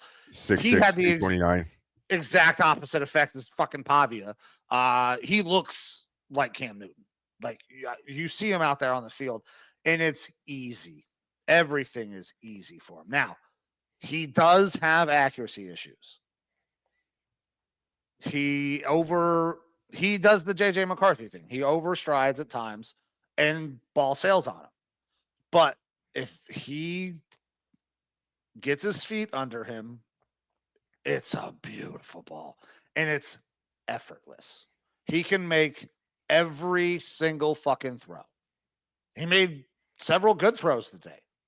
So when you combine the way he looks with the way he measured, the way he fucking practiced today, I'd say he probably looked the best out of all the quarterbacks here down in Mobile. Cole didn't look bad. Pavia didn't look bad. It's just the numbers, the measurables, just the tank any kind of draft stock that he had. Like you would want to probably at some point he's going to have to get measured. But do you want to get measured in Mobile? Maybe wait for the combine or the draft because it happens all the time. Guys will skip the measurements in Mobile because they're worried about what they'll come out at. Yeah. And yeah, there's no escaping it though. There's no escaping it. Well, not with his stature, especially when you go from being listed at fucking 6 foot. Yeah. So real early prediction: does Pavia get drafted? Fuck, man. If he does get drafted, it'll be day 3. Without a doubt. That's without question. That's I'm just trying to decide that's a minus 800 fucking bet right there. I'm trying to decide if somebody would be willing because he did play well. I mean, he has shown that he can play. There's some team that will be stupid enough to be like, hey, we're not allowed to say this. Well. We're not allowed to say this anymore, but let's take a step back. Who's the most retarded GM head coach combo in the league right now that would think we could turn Pavia around? Who's Arizona going to hire? Ham sandwich. Yeah. I don't know. That would be it. I mean, Kyler Murray's down there. Like, if we can fucking make this work with Pavia. I don't know. Like a super desperation team, the Jets. Not like that's mean towards Aaron Glenn. I don't want to do that. That would be a strictly front office move there. But I don't know. Like I don't think based on like we see some of these guys that in bad draft classes, you see a quarterback get taken in Carolina really early when he's got bad measurables, but obviously good team and saw some things from him. You see a Kyler Murray get taken, but he's had an up and down career. Like it looked good early, but things have kind of changed. You're not seeing the small quarterbacks get taken that often. It has to be like not undeniable, but like you have to be special beyond other people in specific things to even get looked at. Is good, but he's not special. I don't know that this guy's getting drafted. I think in a quarterback needy league. I don't know, man. I could see him being as talented as Spencer Rattler, but because of the size concerns, he doesn't get taken. Yeah, I mean, I could see him going in as high as the 6th. I think nobody will take him in the 5th. We're set then 6, 7 or undrafted. 6'7" undrafted. Yeah. Anyone else that you saw out there today at the Senior Bowl that you want to shout out as far as performance wise? Because I got a couple names I've seen online. Obviously, I haven't fucking been there and won't be Yeah. there. But some of these guys that I've seen some of the cut up, some of the tape from that I'm interested in talking to you about, or if maybe they're guys who you actually got to see their performances. Go ahead and fire away with what you got. I will let you know if I did get a look and what I saw. So defensive end Derek Moore out of Michigan has one of the most cut up tapes out there from the day of him just absolutely annihilating some offensive tackles and some one-on-one drills, and also looking really good in the actual team drills. So I didn't get a lot of looks at any of the O line or D line today. I spent a lot of time wide receivers, DBs, quarterbacks. So that's really where I can hang for today. Tomorrow, I'm going to try to get over to the other end of the field where most of the offensive line, D line drills and one-on-ones are taking place. The one offensive lineman that just fucking jumped out watching the team was Dunker. Yeah. Like, Well, that's so well. Like I put that in my little note to you. Dude, he's a fucking dude. And yeah, you have to be, when you are his size, rocking the most beautiful mullet and big ass fucking mustache, the short shorts. Like, he's coming with the vibes at a minimum. Yeah. I mean, this is an Iowa tackle. You know he's gonna be legit. Yeah. There's some concerns about him. Like right now, he gets mocked a lot around like very late first or somewhere in the second, which is probably more understandable. And personally, I love Dunker. I think he's a little bit overrated for where he's being looked at in the second round, which is why I was really interested to get an eye test on him at the Senior Bowl. So continue to do that with Gennings Dunker. Also, fucking great name. Like it's all fitting for this guy. But I've heard some scuttlebutt of like the guy can play tackle, and he was really good tackle there at Iowa, but he might end up being better suited as a guard or maybe even a center. So I'm interested to see. A lot of times these guys who have like arm length concerns and things like that, the Senior Bowl is where they go and they work out at all the positions on the offensive line to showcase, hey, I think I can be a tackle for you. But also, if you want me to play center, I want to play football for your team. So I'm going to show you what I can do here. I'm wondering if they're going to try to do that with Gennings Dunker like they did in the past with some guys like Gray Zabel, who went out there and just played awesome at every position along the offensive line at the Senior Bowl and really took his stock from being like a mid-round pick up to a first rounder. Yeah. So I only saw Dunker line up and tackle today. It would be. I hope that they will move him around. It would be cool to see him work from some other spots. I can tell you that he will have absolutely no problem pulling from any position that he plays. He is incredibly athletic for how large he is. I was very, very impressed with how he moves, man. Yeah, and then other name that will be interested for you to watch, defensive lineman, a hybrid kind of nose tackle or 3-tech, Lee Hunter out of Texas Tech, also getting a lot of cut-ups today, wrecking havoc as a pass rusher in the middle of the field. This guy's 6'4", 330. He's a big boy, but he's a guy that I don't think he's getting talked about enough. There's been some recent mock drafts that have come out that have had him sneaking up there in the first, but I believe some of the bigger pundits very recently have come out and said that they think that he actually might be the best defensive tackle in the class, above Peter Woods, who's traditionally seen as the best defensive tackle in this class. And Lee Hunter today at the Senior Bowl had himself a bit of a day too. Some pretty interesting cut-ups there, because you see a guy of that size and you immediately think run stuffer, clog, take two offensive linemen, but he was getting pressure in this Senior Bowl game, and that's one of the things that he's known for a little bit more. He had 2 sacks this year and a sack the year before, but he's getting plenty of hurries out there. He's getting pressure. So like the guy provides a little bit more in a big behemoth body. So I'm interested to see your thoughts on him as the week goes on, more practices happen. So once again, I will take a look. I did not do a lot of looks at the D-line, O-line type stuff, but that'll definitely be a guy that I take a look at. Now, they have constantly, there's information running up on the screens about who did what, who ran what, all of that stuff.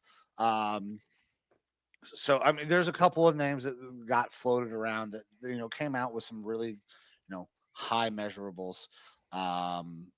Going through. Let me pull up some of this I believe I information saw it here. today.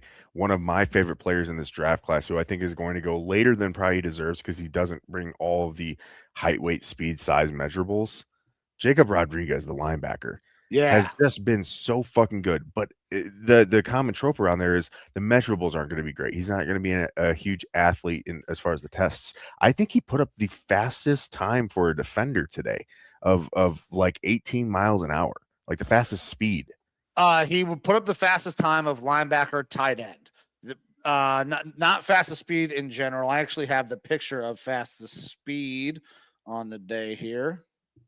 Speed leader, your boy Chris Johnson, DB, San Diego State, 19.79 miles per hour.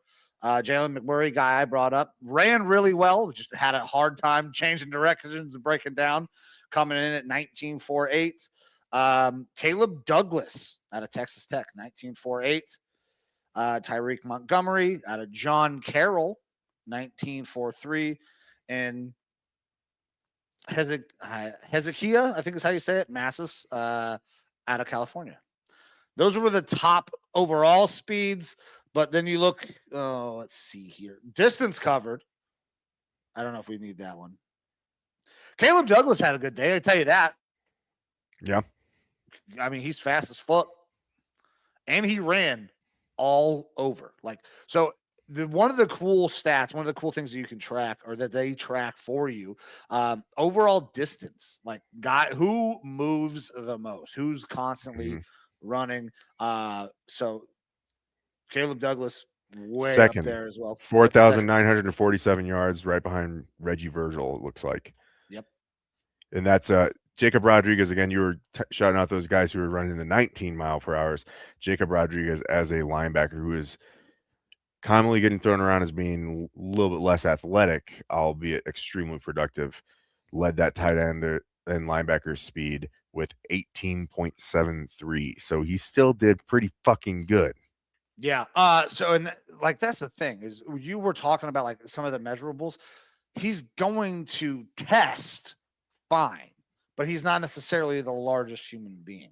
Like we have seen an influx of sideline to sideline linebackers who are maybe not the largest human beings anymore. Like it's very rare that we see the Jack Campbells, your true middle linebackers who are fucking 6'5". So the idea that Rodriguez he might drop, sure, because people they won't fit scheme wise, maybe. But the dude is a baller. I mean, you see him turn on the tape. By the way, I had no idea. His fucking wife is a pilot in the Army. Mm-hmm. Yep. So, and Jacob Rodriguez, like him more. He's 6'1", 233. So it's not like he's not like small, sub 6 foot or anything like that. Jacob Rodriguez, former 3-star recruit to play quarterback. Played a lot of positions. I don't remember what school he was supposed to go to. Ended up transferring to Texas Tech, I believe, where his brother was. Slept on the guy's dorm floor and was a walk-on. Texas Tech, one of the common tropes there is they got the most expensive offensive line in college football. That sort of school. This dude grinded, slept on the floor, walked on, and made the team, and just has been undeniably productive. This is one of those guys where it says, don't be stupid. Don't overthink it. He's fucking good, and he's going to be good for your team. Like, don't overthink it with this guy. He's going to go later than he should. Yeah, he probably will. But I agree. He's a very good fucking football player. Has been a very good football player. Where is it? Sorry, I'm trying to find this information. But no, listen, the kid obviously showed up in a huge way all season. I mean, he's a fucking defensive player, and he's getting talks of Heisman, right? So obviously, the dude can fucking play ball. I think that him running the way he did is going to be great. The combine will really kind of tell, hey, who is this going to work? Is he going to have high enough, testing numbers that we don't care that he's only 6'1", which I don't know why we're making such a big fucking deal out of 6'1", but it is what it is, man.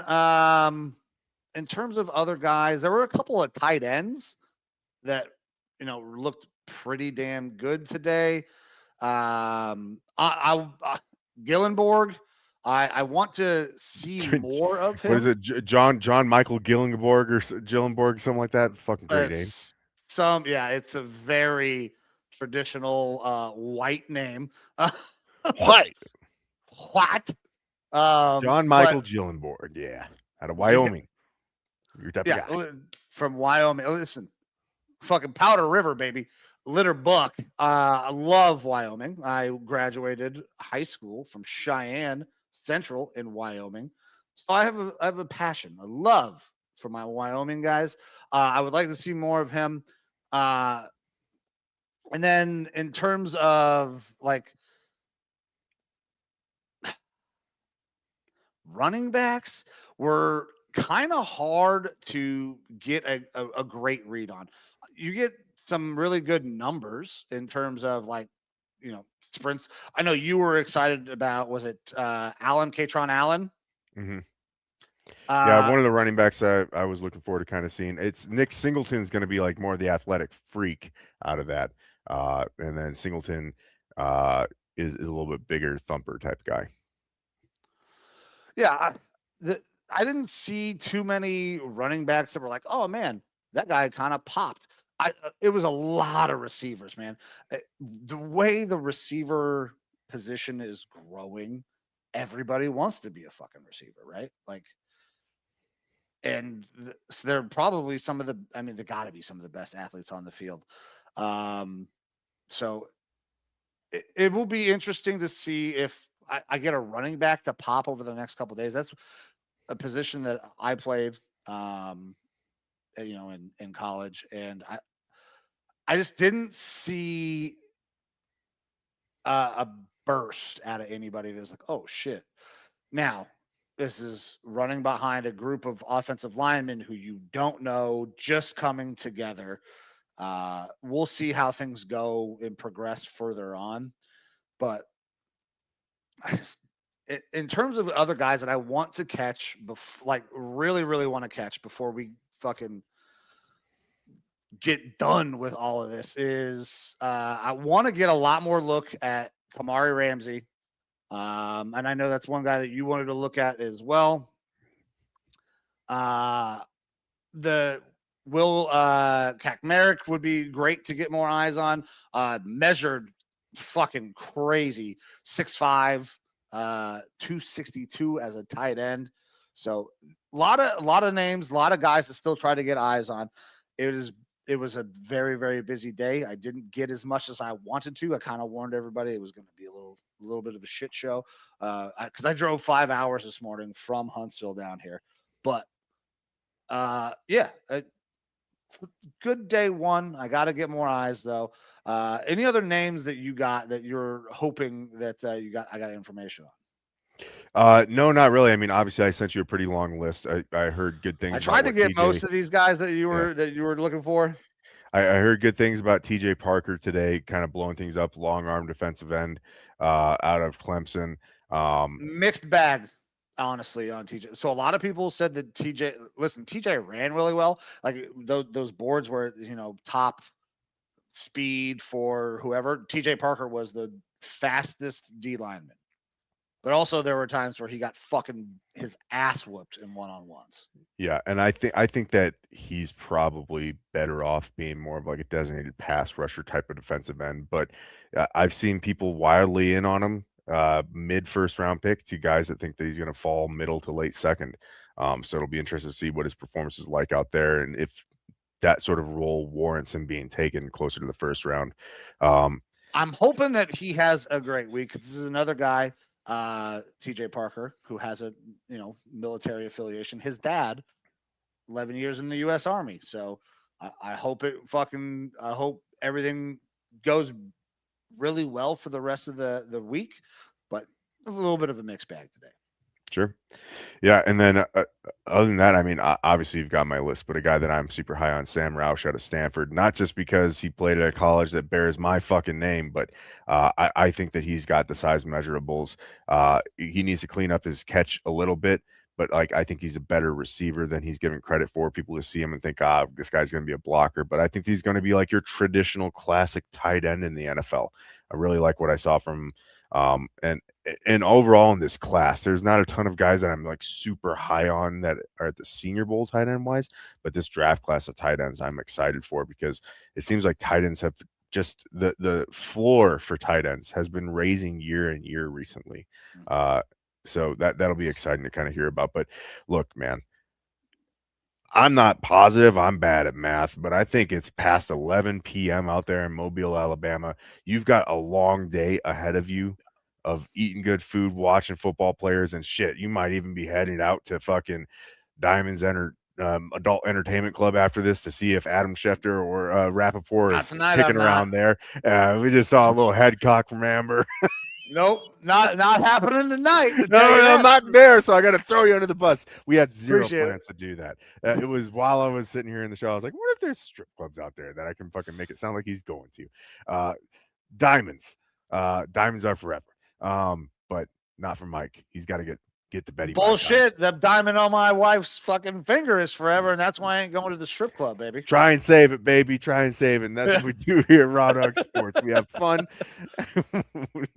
We have a good time. But look, man, it is late. I know you got to be tired. Yeah, You got I'm to exhausted, brother. got to get ready to go for I'm tomorrow honestly, because I'm having a hard time keeping track of what I have here, and yeah, I'm I exhausted. get it. You're a solo wolf pack right now because fucking One-man American Wolfpack. Airlines and the weather fucked me over from getting out there to assist and enjoy the experience with you. But you got to do it for both of us, man. You got to do it for the people that are watching Raw Dog Sports. I appreciate you being out there and doing the hard grind and work on the ground for us.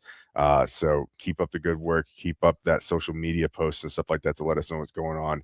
And when things start popping and you're in a bar and you hear fucking, oh, so and so has been sucking so and so's fucking husband off, and this is gonna cause a trade to happen where Joe Burrow's gonna go to the Minnesota Vikings, you need to let me know For sure. first, so that way we can get it out there. But any of that hot goss, I'm sure it'd be all over it. I will absolutely be all over the hot goss. I'm also going to try to see if I can run into Ian Rapoport and get him shit faced.